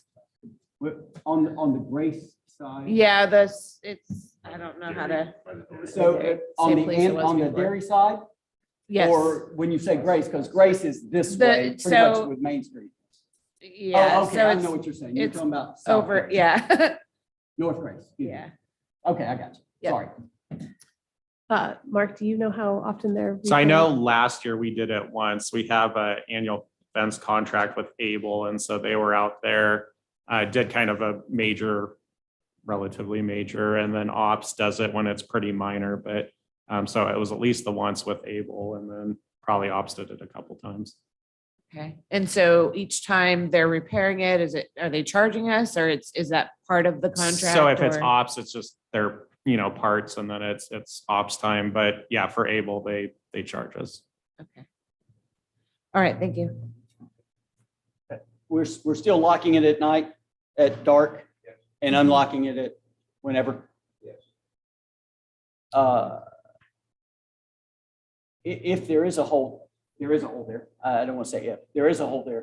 Let's shoot a picture. Let's run it on our Facebook site. Let's run it on whatever, and let's state that every time someone, child or not, I don't know who's doing it, does that, that costs all of us. And that is vandalism at best. So it's the reason that the bathroom's not, Are we still having issues with that? the bathroom's not open. We usually keep one open and one closed so that when one gets vandalized, we can open the other while the other one is maintained. And may I make another, the next time it's vandalized, as the boys put on and girls put on their hazmat suits and get the fire hose to come clean it up, let's take pictures and let's put them out there. Let's let people see what their children and their adults or whomever is doing to our property, their property. We had an issue with the community center patio fence over the weekend as well. Why are they breaking into that? There's nothing there to sit at a table. Better selfies. Selfies. Are the cameras upgraded yet? Is that part of the 70,000? So we upgraded the cameras with CARES funding, which gave us the ability to monitor those with phones so PD can look at those. We do still have an issue with the number of cameras out there. So we have put together some quotes that will be going to the feds for an earmark project to increase the number. So our resolution will be better, especially in the dark and in the rain. And the sign's still not there. The sign has been ordered for a long time. Then perhaps we call those people and put a boot in their butt. We ordered that sign when? Is it March of Toward the end last year. of last, end of last year? end of Yeah, last so year. we're 1 year into this. I don't know, they don't make those signs in China. It ain't sitting on some boat in Los Angeles. I'm at a loss at why people who do business with us think that, oh, it's just a city. We'll work with someone else before we get to that. Goodness gracious. Okay, moving on. Okay, so we'll bring back a budget amendment for that. Next, transportation project right-of-way acquisition. So we have two transportation projects that require us to purchase right-of-way. One being the 502, 503 Connect Washington project, the leg at 15th Avenue and 502, where the landmark church is. Their building that sits on the corner there, we will need to purchase a portion of that lot and take out that building to complete the project. And the other is for the Grace Avenue realignment. So over by Stan's Auto Body, there's a vacant parcel that sits to the east of Stan's Auto Body. We will need a section of that for the realignment of Grace.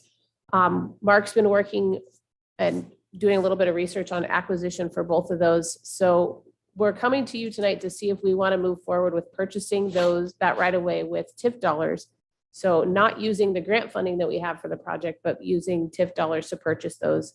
Therefore, so two issues. One, Landmark Church has been waiting for probably 4 years as we go longer, as we've tried to go through the process of getting the design approval and getting to right-of-way stage with WashDOT. That's been very complicated.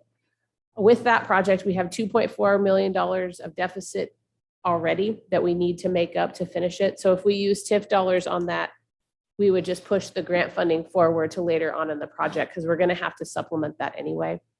Same thing with the Grace Avenue realignment project. Jeremy that owns Stan's Auto Body was looking at potentially selling that parcel. So we're like, do we want that to change hands and then have to go back and purchase it later? One I thought we had there is we could use TIF dollars to purchase that. We could potentially lease it back to them if they're interested. Wait till the project is completed and then sell back the portion that's not needed. So kind of bringing this in front of you to see if we want to use that TIF funding to go ahead and make those purchases up front, and then we can put the grant funding towards the end of the project. I think it makes sense. I mean, we know we're going to have to use TIF dollars one way or the other at some point in the process. So, I mean, that sounds like a great application of the TIF funds.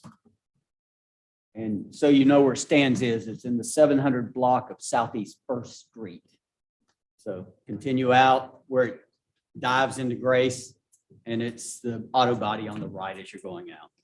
700 block. Yes, sir. What did we use to buy the old Galeotti's property? Was it TIF? Okay. Yeah. So I agree. I think number one, like, we need to get Landmark taken care of. But the question I have is if we purchase a property how long are we gonna leave the building sitting there rotting on their property before we go in and level it? We can do it pretty much, I would think at any point. What I have to check on is sometimes you give them money to demolish it. Sometimes it's city demolished. I'm not sure what the appraisal was done at. So I'd have to check and see who's responsible for demolishing it, but it can be quick if it's us. Okay, because that's the only thing that I mean, we didn't drop the ball on this. There was promises that we had made with previous city managers and how quickly this could be done, and not knowing that we're dealing with the state of Washington that does nothing fast or nothing, period. But so I would definitely want to make sure that we communicate with them. They have reached out to me a couple times on that project. And I think with Stan's the same thing. If we can do the same thing that we did with Galeotti's, I know he's leasing the piece from us on the Galeotti's lot. If he's willing to lease it back, it locks it up and doesn't let someone else come in and end up being an eminent domain situation because they just bought it. And that's exactly why we did it with Galeotti's, is because it was going into bankruptcy or foreclosure, and we didn't want someone else buying that than us having to tear that out. So I think it's a great idea. On these appraisals, does the building have asbestos in it? Do you recall? Is it sitting on some sort of previous dry cleaning property that the dude never thought about? He just directly injected it into the earth and hoped that it ended up somewhere deep burning? For the church property, they, I think, have a septic that will have to deal with it. But again, it's part of the pricing, I believe. For the one on Grace, we're doing the study right now for hazardous materials. So, and then archaeology and kind of all the other ones. So we'll know shortly if there's any red flags for it. Haven't seen any at this point, but those are underway. And the appraisal for the church was, do you have the dollar? You remember what I told you? 127. Yeah. 127. I'm curious if Fire District 3 could use that building as a controlled burn. I mean, that's what we did with Galeotti's. We burned that down. I don't know if they, well, I won't speak for Fire District 3, but I know we tried to have a building burnt down, and one of the fire departments said that the EPA is not allowing them to do it much I anymore. think they've restricted them quite a bit on Oh, those. really? Yeah, Okay. yeah. You're better off if someone starts it on fire. You remember when? Did when you they just say burned- that on record? You remember when they burned the school? Yeah, I'd never seen such. It's so black. Black smoke, Yeah. just, and it even got up into my neighborhood, and I'm roughly. well, I think that's what happened to the old 17 nursing blocks home away. across the street too. Yeah. they got- Just for the record, Councilmember Bowman was joking. Yes. So, especially for the church, as quickly as we could do that, because again, we drug this on with them, And I think, dragged this on. Mark, correct me if I'm wrong, but we have the appraisals and stuff for the church, so we should be able to move forward with that Correct. one They've ASAP. accepted it.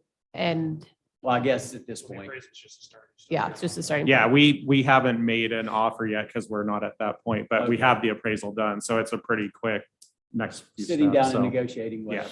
exactly. Okay. cool. And then we'll have Let- to initiate the appraisal for the Grace Avenue. Yes. Let's get this rolling. What do we have in TIF? Do we know?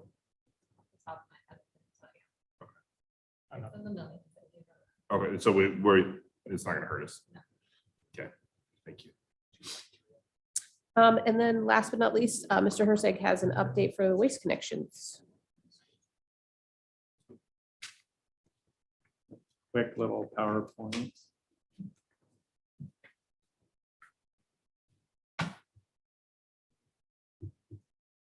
Might be. There it is. So we had last meeting before Clark County come out and talk about the recycling contract. So there was a few questions that got asked, and I have some answers for some of those questions. There was a question about what the new carts would look like. So this is what they're proposing for that. There was a question about rate adjustments. So it's based on inflationary increases to cost performance index and the diesel fuel index. In 2018, it was about 3.7, which was 29 cents a month. 2019, about 4.4 for 34 cents. 2020 was 2.6 for 25 cents. 2021, 0.7 for 14 cents. And then 2022, 1.9 for 21 cents. We'll see what 23 says for us. Can you, Exactly. can you, Mark, can you send that to me? Yeah, I can send this Thank you. out. Yes, please. Thank you. For broken carts, the replacement repair is free for the first 2 carts through Waste Connections customer service. After that, Waste Connections would need approval from the public health director to charge for any additional repairs or replacements above that. So they would essentially need the county's permission if there was a 3rd cart. Is that the current standard? That is the current, and I believe what they're going to propose is the, Yeah, because they told my neighbor when this will came off of his that SOL. this is what it should be. So how do they, I mean, No, he's not. I don't understand how they cannot repair things. But Like, they're I probably don't ones that kick broke. my garbage can to the curb to get it there, but I've seen how they get thrown in and thrown back. And Yeah, and I mean, I think that's why the contract is written this way, that they're responsible for it. So I think, it's probably some communication to make sure the citizens understand that that is what the contract says. You know, and so that- Yeah. Phil's been here for 80 years, so 2 carts over 80 years is different. Yeah. because their carts that they use now for the recycle, like well, you had the neighbor that I guess happened, but I've never had one of those break because they don't touch it. They grab it with that little arm, Yeah. put it up, put it down. You don't have a human being sitting there doing it. So Yeah, so with the new, what they're trying to get to with and we haven't talked about garbage yet, but it will be like the recycling where So it's it'll all be- gonna be the arm Gotcha. and, yeah, cans and stuff like that. So that's the goal to get to. they've got to bargain that though.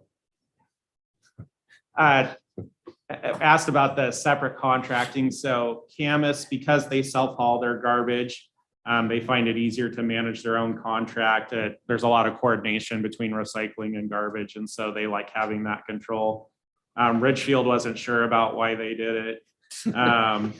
Vancouver, they're pretty big, so they just wanted, kind of similar to Camus, they wanted local control over the contract requirements.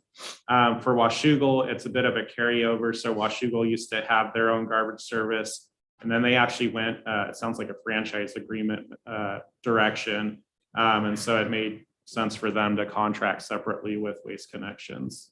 Richfield wasn't sure, huh? No, Their At least high, the- at their least the staff I high-paid talked city to. manager wasn't sure. Aaron, if it ever comes to that, just Oh, have I'm it put gonna on there use that that they one. refuse to answer the phone. I'm gonna use that. now in fairness, the person I asked left the city of Ridgefield. Yeah, they refuse so- to answer the phone. Let's just put it that. So does Washougal had their own, but they had a franchise agreement. Yeah, Megan can explain it better than me, but. Is that franchise agreement gone? Sorry, Megan. No, they still. No, have they it. still have it, yeah. That was when I actually first got here. I talked to Christine about it because Yeah. Washougal is part of the contract. They get free garbage service as well as free recycling for their city services. And I was like, oh, why don't we have that? And they also get a tipping fee.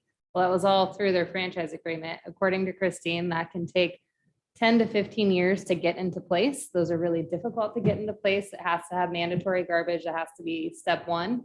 And then step 2 is a long, arduous process to get to the point of being able to have a franchise agreement with them. So it didn't sound plausible, but that's what Washougal was able to do because they already had garbage service that was mandatory in the city. And then they moved to the franchise agreement.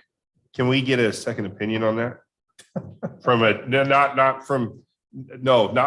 your From opinion, from a different attorney on Mr. that now. Mumford, And find out on that because I know we brought this up before of doing a franchise agreement a long time ago. And they brought up mandatory garbage then too, but I think that was the big hiccup though, was that mandatory garbage. That has always been a point of contention in this community. But that- I mean, if it's bringing money back to the community through the franchise agreement, and that's part of, I guess you could say that's part of beautification, right? Then people our- at least have garbage. getting It's rid of not, garbage. yeah. So, Pest control. pest control, just public health in general. Yeah. Yeah. So I mean, I've got a neighbor right behind us that burns their garbage. at night when no one's around Mhm. and can't, Yeah. in the fire pit, they sit by. So this plays well into my next slide. So here's a rate comparison. Everyone uses for recycling Waste Connections as their vendor. Camas has their services weekly.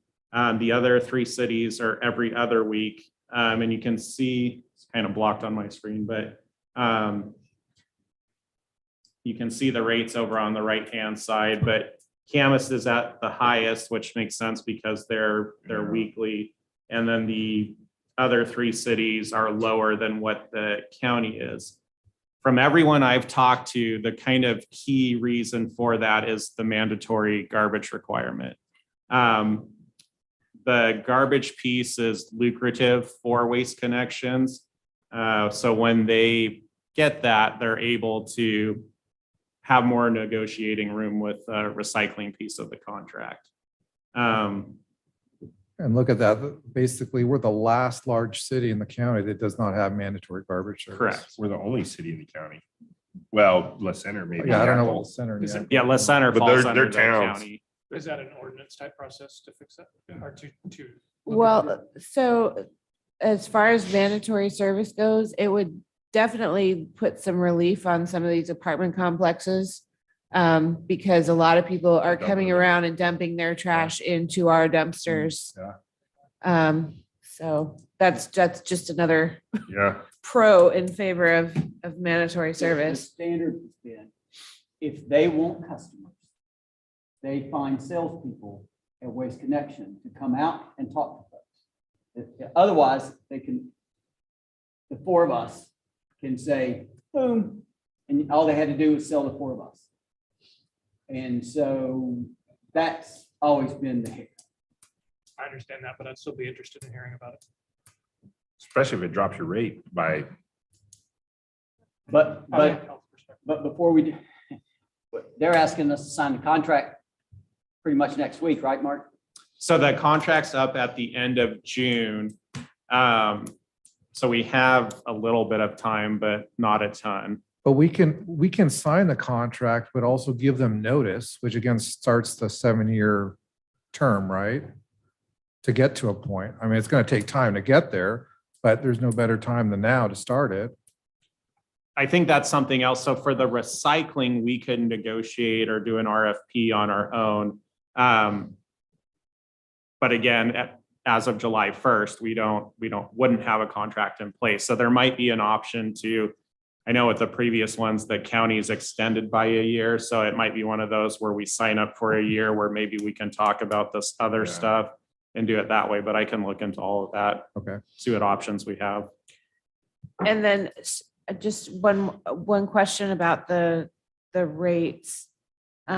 Is everyone on biweekly or some of them are on weekly, right? Only Camas was on weekly. And the new contract is for biweekly, correct? Correct.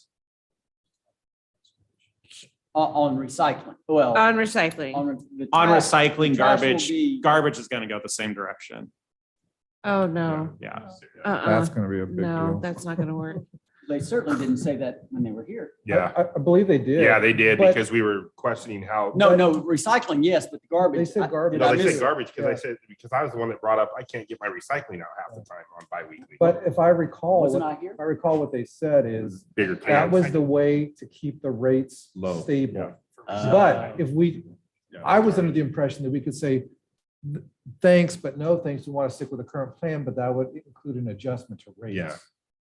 Yeah. Yeah, Yeah, so the last one there As is far if as we I know, stuck we with only the talked about every week recycling, that's the estimate for the rate, which would go up for approximately $2 For recycling. for recycling.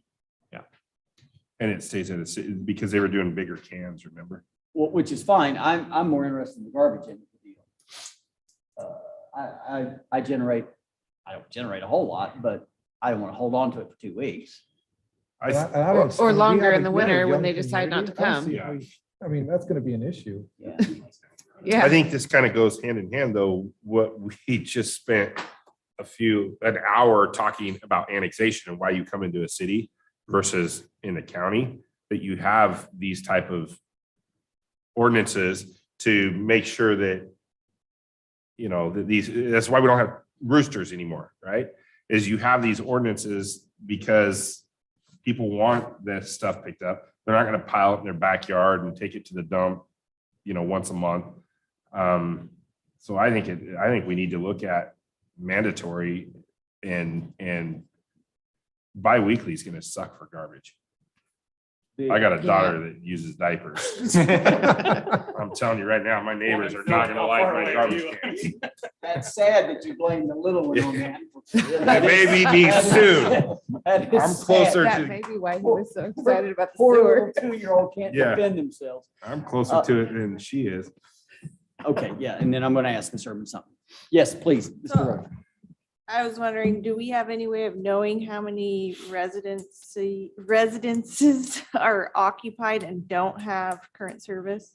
Like, Yeah, I assume we could get those I think they numbers. had the number of customers in the city Yeah. at the last presentation, so we can compare that to households. okay. On the 4th of April. Yes, that's a Monday. Can we have some answers on garbage, and just so we have, all 7 of us are on the same sheet of music on the 4th of April, Mark, just whatever it takes. We don't need anyone from Waste Connections. We just need you to inspect Yeah. Clouseau or whatever. I can get some more. Joe I believe Friday. the garbage contract is up at the end of this year, so I can get some more information on what it's looking like Yeah, for the let's- new one. You Joe Friday them and let's see if we can. And then just some more information on the notification that we have to provide them. Again, I know I believe we have to give them like 7 years notice if we plan on going in a, what was that? Contract, right? No. Wait. I think that's if you go to Franchise. self-haul. Yeah. If you go to that's self-haul, self-haul, then yeah. you have to give the 7 years I think we can notice. go between interlocal and Yeah. contract. Okay. Yeah. They're worse than the railroad. Ran by the same people. I think that was all my slides. Let me check. Okay, then we'll on the 4th of April, we'll kind of hit the highlights and the lowlights. Okay, Ms. Urban, what else have you for us? That is it for administrative reports. That's the ballgame. Yep. Council communications, are there any? Yep. Yes, ma'am. I got an email from a citizen regarding the food cart or food truck pod that's being put in. He's a local geologist, and he was concerned about the soil contamination and groundwater contamination at the site, and thought that there may be a need for further investigation into that before the food carts went in. And I don't know where you guys are at in the process of approving permits and things like that, but I just wanted to pass that along. I can give you a copy of the email. Yeah, if you could forward that, that'd be great. Sure. That's all I have. Thanks. Anyone else? Mr. Mayor. Yes, sir. I got an email. When did I get it? I don't know. I got an email anyways from this lady representing an electric scooter rental company, kind of like the ones that they have in DC. And so I replied to her. I said, thanks for reaching out. The company is called Plus Bird Co. They provide electric scooters to municipalities. And I replied to her. I said, I'd be interested to hearing some more information about it. And I copied our city manager, and she replied, Aaron, you got a copy of the email that she just sent. Wants to do an introduction. So I'm just going to get some information and I'll pass along to council. We don't have a river to throw them in, so it'll be a little better than Portland. I was just thinking, Start hooking them in the river. we don't have the Willamette to toss them into, so it might work out for them. Anyone else? Seeing no one else. The next meeting is the 4th of April. There is a 6 o'clock meeting, I believe, isn't there? Yes, there is. There is. So we'll see everyone 6 o'clock sharp. See you then. Gotta get home. It's 9 o'clock. I know.